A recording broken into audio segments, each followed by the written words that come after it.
The city of Cambridge was established in 1973 by uniting Galt, Hespeler, and Preston into one city.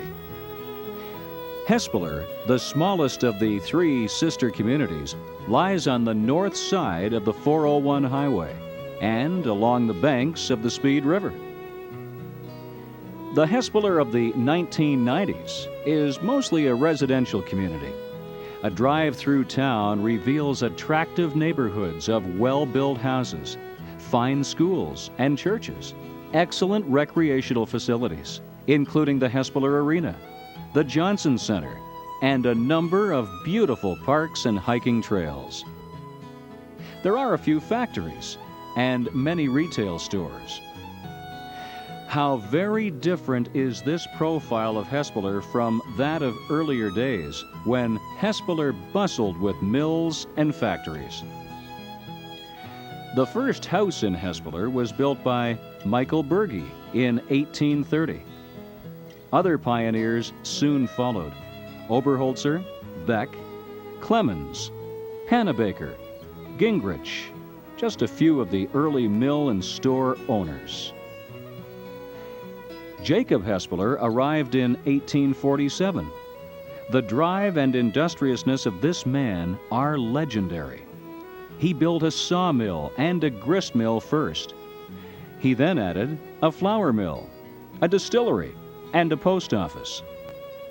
Mr. Hespeler had all these enterprises up and running by 1850. He then set to clearing forests, draining swamps, and building roads. He also displayed considerable political craftsmanship by ensuring that the route of the railway from Galt to Guelph would pass through his village. Hespeler was incorporated as a village in 1858, with Jacob Hespeler as its first reeve. These are the minutes of the first meeting of Village Council in January of 1859. The beehive was chosen as Hespeler's symbol. The motto, "Beehive of Industry," identified factories as the key to future growth and prosperity. 48 years later, in 1906, the 2,500 residents of Hespeler celebrated their growth and prosperity by holding the first Hespeler Old Boys Reunion. Note the horse-drawn floats and the huge archway at the entrance to Guelph Avenue in this photo of the 1906 reunion parade. The first reunion was such a success that it spawned repeats in 1926, 1947, and 1966. The 1947 reunion was a 10-day extravaganza. Elaborate decorations included numerous beehives and this impressive gateway on Queen Street. A Made in Hespeler exhibit was set up in the recently built Hespeler Memorial Arena. Dances, parades, Broadway performers, and a gigantic midway were all part of that 47 reunion. Throughout the first 140 years, Hespeler's community pride was built upon industry. The Robert Forbes Woolen Mill was the largest textile mill in Canada, employing over 1,300. Other prominent factories were the A.B. Jardine Company Machine Shop. Note the shells which they produced for the First World War. Hespeler Furniture manufactured high-grade bedroom and dining room furniture. W.A. Cribbs, originally a sawmill, then a planing mill and cooperage, eventually made Simplicity washers and dryers. These employees of the Hespeler St. Mary's Wood Specialties produced the finest hockey sticks and baseball bats. Stamped and enameled ware began operating in Jacob Hespeler's mill in 1913 and continued to this day under the name American Standard. Artex Woolens was started in 1940 by these three brothers, Klaus, John, and Paul Fromm. The same driving spirit that led to industrial success also produced many hockey and baseball champions, both male and female.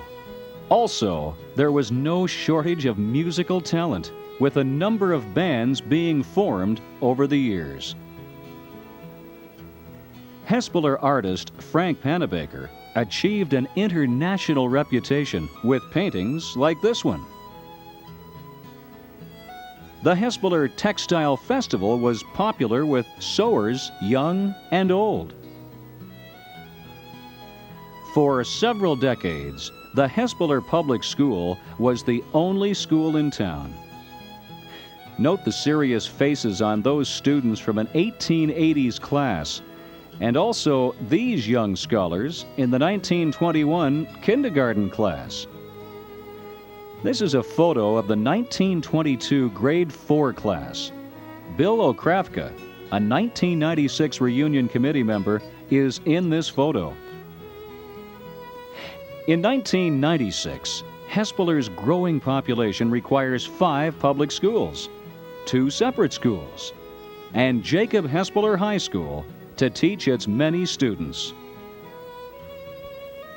Yes, there have been many changes since the people in this photograph organized the 1966 reunion. Many of the old factories and stores are gone now, including this block of buildings on Queen Street, where the Colonnade now stands. However, what remains as strong as ever is our sense of community pride. This painting of Forbes Park, done by local artist Doug Hilborn, captures the essence of reunions past and present. The Great Hespeler Reunion of 1996 is a time for fun and entertainment, just as it was in reunions gone by. It is also a time to renew old acquaintances and a time to reflect on our heritage.